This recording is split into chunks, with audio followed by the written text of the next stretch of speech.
যখন কোনো বড়লোক বান্ধবীর সাথে গল্প করতে যাই,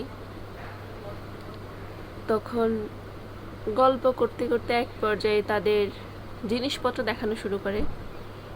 তখন বলবে, এই জানিস এটা আমি কোথা থেকে কিনেছি? আমেরিকা থেকে। আর এই যে কানের দুলটা, এটা তো অস্ট্রেলিয়া থেকে নিছি, এটার দাম পড়ছে $10, $20। এরপর এই যে লিপস্টিকটা, এটা কিন্তু জাপান থেকে নিয়ে আসছে, এটার ডলার $60।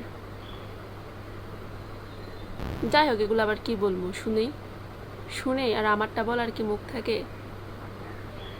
তারপরেও আমি বলি, আর এই যে আমার এই নেল পালিশটা ফার্মগেট থেকে নিছিলাম, যে ফুটপাত থেকে $50 দিয়া।